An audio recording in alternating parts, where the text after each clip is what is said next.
In this guide, you'll learn the basics of Wehrmacht, or Wehr as it's commonly known, so you can jump in and have the basics down for your first game, or perhaps you're here to learn how Wehr work because you've been getting smashed by them over and over and over again. So, starting at your HQ, you get your Pioneer Squad, which are your engineers, and you also get the COH3 recon vehicle, which is able to tow heavy vehicles, but not too heavy. Now, the COH3 can also get communication cables, which increases the amount of resources it gives you when it captures a point. You also can upgrade your HQ to the medical station. So for T1 or the infantry company, you are able to get the Grenadier Squad, which is your base mainline infantry, the MG42, which is the best MG in the game, the Mortar Squad, and a Sniper. You're also able to upgrade to Officers, which gives Vet 1 to all squads from T1. There's also a couple of locked abilities at the moment that you need T2 and T3 to get. Tier 2, you get the Jaeger Squad, which is your Tier 2 infantry, the 221 Scout Car, which can be upgraded with various upgrades, and the Flak 30, which is a directional weapon. You can also unlock the Officer, just like Tier 1, and gives you Vet 1 for all units, and you can also unlock it to Tier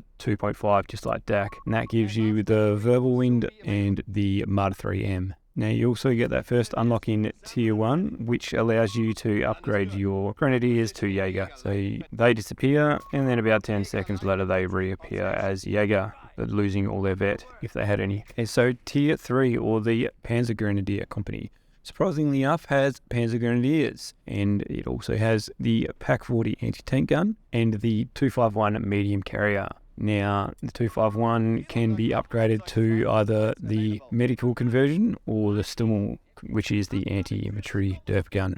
Now, the support elements is global. After you've researched it on Tier 2, it's also effective on Tier 3, which gives you the Nebelwerfer and the Stug 3 assault gun, which is the anti-tank. And then back to Tier 1, you can upgrade to Panzer Grenadier squads, but you can only do it on Grenadiers. You can't upgrade a Jaeger squad to Panzer Grenadiers or vice versa. Okay, now finally for Tier 4, or the Panzer Company. And first off, we has the Stoßtruppen. Yes, you heard that right. Stoßtruppen, not Stobtruppen. It's not a B, it's a double S or an SZ or something. I don't know. My wife had to explain it to me. If she didn't know, I would have never been able to guess that. But yes, there you go. And then we have the Panzer IV medium tank, which is the backbone of the armor for Wehr. And then the Brumba, which is the pretty much the ultimate derpy anti-infantry tank. Now at Tier 4 you get a couple of upgrades. The first one is the Vet 1, which is the same as all the other ones, just allows veterancy, and then you get side skirts, which upgrades, as you can see, all the vehicles to side skirts. It not only does those, it also upgrades the Stug with side skirts and the Verbal Wind, but not the Marder.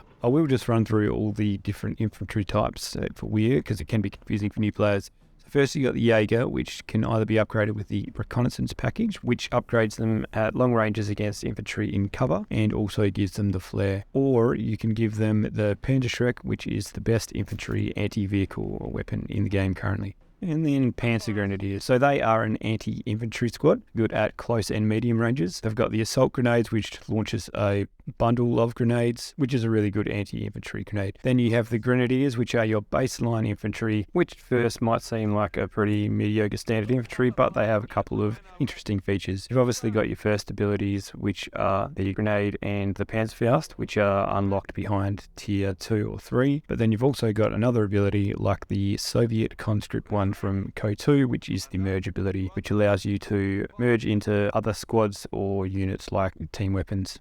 So with this information, you should be able to jump into a game comfortably now and play Wehr somewhat effectively while you learn. You can also check out my other videos in the series, which is also a quick and dirty 5-minute explanation, even if you don't play them, just so you can learn how they do play and how you could possibly best counter them.